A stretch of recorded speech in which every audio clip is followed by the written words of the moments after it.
turime ketvirtadienį 4 valandą popiet, 194 kartą kovo 14 dieną susirenkame ir apžvelgsime finansų rinkas. Tai seminarą vedu aš, Marius Dubnikovas, Lietuvos Compensa Life verslo plėtros vadovas. Kaip ir minėjom, finansų rinkos iš tikrųjų nestabdo, pavasaris ne tik už lango, bet ir finansų rinkose, daug kur rekordinės aukštumos. Pagrindinė priežastis - geri veiklos rezultatai ir didelis investuotojų pasitikėjimas dėl ateities.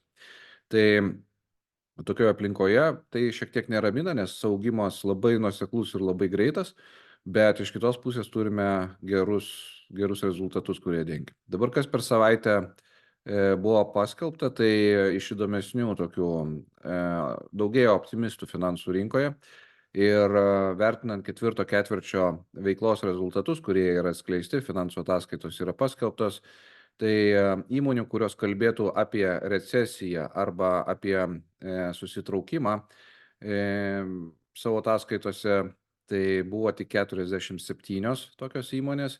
Ir tai buvo žemiausias taškas nuo pat pirmo ketvirčio 22 metų, kai prasidėjo Rusijos pilna tempo invazija į Ukrainą.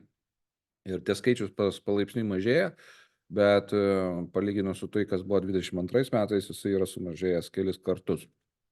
Jisai yra mažesnis netgi ir negu prieš pandeminėme lygyje, tai yra 19 metų trečiame ketvirtyje, kai buvo kalbama, kiek įmonių kalbėjo apie recesiją. Tai tų optimistų yra daugiausiai per paskutinius kelis metus. Dabar kas dar? Be šios teigiamos naujienos, šiek tiek neigiamų naujienų, kurios neramina investuotojus už Atlanto, tai mažmeniniai pardavimai yra skleisti ir sausio mėnesį mažmeniniai pardavimai kilo, bet tas kilimas sudarė kiek daugiau negu 0,6%, buvo tikėsis 0,8%, tai šiek tiek nuvylė investuotojus ir jie darė korektūras akcijų rinkose. Tai akcijos šiek tiek prislopo, bent jau šiandien prislopo su savo augimu, jisai buvo šiek tiek didesnis. Na ir antras įdomus dalykas, tai 30 metų fiksuotos palūkanos už būstą, tos vadinamas mortgage rates, nes kaip žinia, Jungtinėse Amerikos valstijose, jeigu įmate būsto paskolą, tai jinai fiksuojama visam laikotarpiui. Dažniausias populiariausias terminas yra 30 metų ir visi seka būtent kiek kainuoja pirkti būstą išsimokėtiną Jungtinėse Amerikos valstijose. Tai kovo mėnesį tas kristelėjimas buvo reikšmingas, buvo nusileista žemiau 7 procentinių punktų. Galime pasilyginti, Lietuvoje palūkanos irgi yra labai panašios. Tai gera žinia, kuri ir iš tikrųjų indikuoja, kad laukiama palūkanų mažinimo ir netgi būsto paskolos pinga. Ir tikėtina, kad tai prisidės prie nekilnojamo turto tam tikro atsigavimo. Aišku, ne dabar, ne rytoj, bet ilgesnių periodų pirkėjai grįžta į rinką ir juos skatins mažesnės palūkanos. Tai gera žinia, statyboms vėl atsigaunant, nekilnojamo turto rinkai atsigaunant, atsiranda daugiau gyvybės ir bendrai ekonomikoje. Tai čia yra gera žinia, ganėtinai aiškiai ištrimituota paskutiniu metu.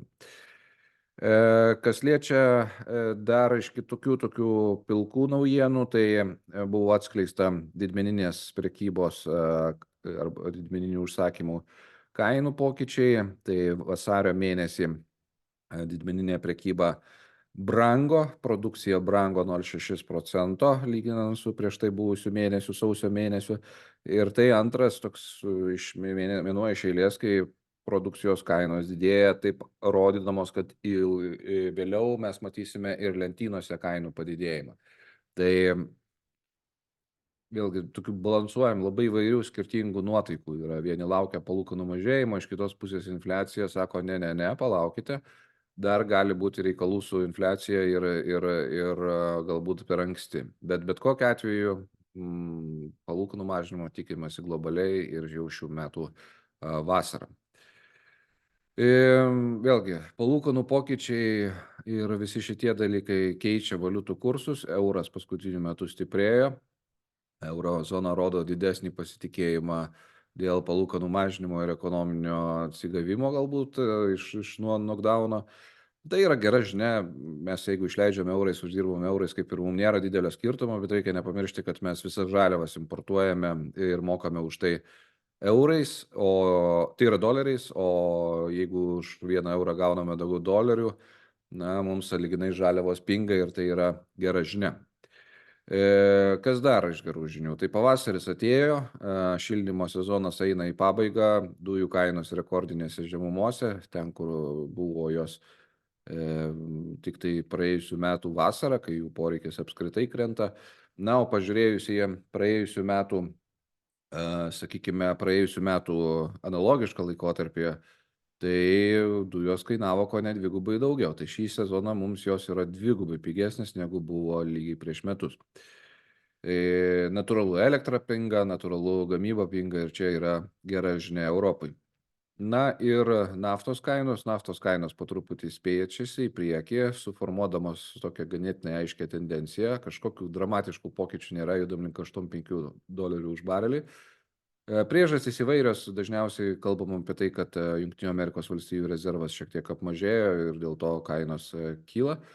Na ir visos geopolitinės rizikos. Tai bus matyti su nafta, bet kol kas jos kainos yra labai panašios tokios, kokios buvo maždaug prieš metus.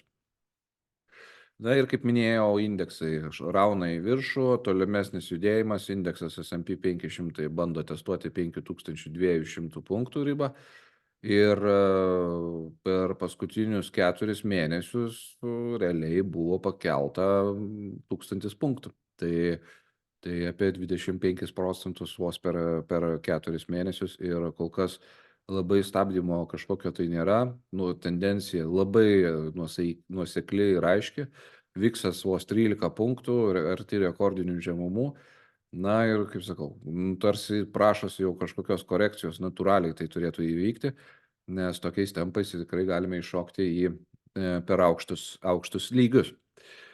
Kas įvyko iš prognozuotų dalykų, tai man džiugu asmeniškai, kad varis perkopė $4 už svarą kainą.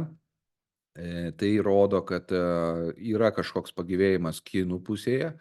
Greičiausiai pradeda veikti visokios skatinimo programos, kai įliejami pinigai į rinką tam, kad paskatinti ekonomiką ir gamyba, ko gero, kad atsistatinėja. Tai va tas vario šuoliukas, jisai iš tiesų neblogas indikatorius, kaip ir kažkada minėjau, daug prekybos strategijų yra sukurta aplink vario prekybą ir vario kainos pokyčius.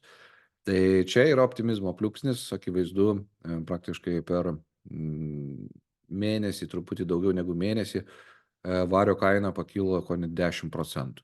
Tai jau yra kažkas. Jeigu jisai judės dar toliau, galėsime kalbėti, kad laukime po kokio gero pusmečio gerų naujienų iš Kinų, o tame tarpe ir iš jų pagrindinių prekybos partnerių, tai yra Europos ir Jungtinių Amerikos valstijų. Reiškia, atsiranda užsakymai, kurie yra gaminami.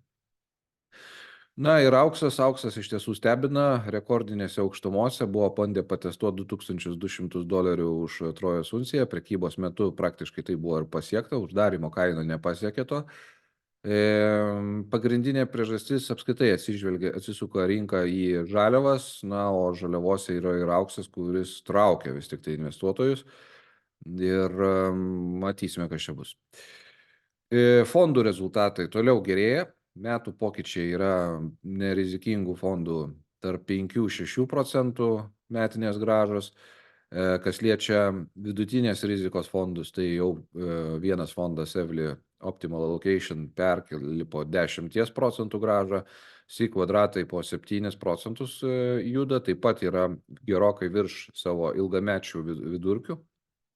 Ir priežastys tos pačios, obligacijos brangsta, akcijos brangsta, todėl natūralu ir vidutinės rizikos fondai toliau juda į priekį. Na ir rizikingiausi fondai, tai čia įdomiausi pokyčiai yra. Mes matome, kad jau praktiškai visi fondai išlipo į teigiamą pusę, liko tik tai Suomiai su neigiama grąža per paskutinius 12 mėnesių, bet tas negatyvas taip pat sparčiai trinamas. Na ir flagmanai, tai Jungtinės Amerikos valstijos jau turi virš 40% grąžos per paskutinius 12 mėnesių. Europos fondai turi 33% ir mūsų naujasis fondas, kurį pristatėme nesenai, turi taip pat beveik 40% Europoje. Na, skaičiai išties įspūdingi. Na ir eilinį kartą noriu pasidžiaugti žaliuoju ESG fondu, kuris per paskutinius 12 mėnesių priaugo 17,7%, nors investuoja į žaliasias technologijas, kurios paprastai prisideda prie pasaulio žalinimo, bet grąžas rodo šiek tiek mažesnės.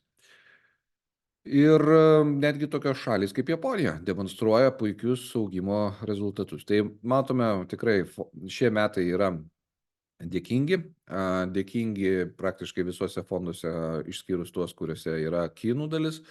Na ir Suomiai šiek tiek buksuoja, bet čia tas atitrūkimas jisai po truputį trinasi. Tai tiek iš manęs, kitas susitikimas kovo 21 dieną, 16 val. 195 iš eilės. Na ir metas klausimams.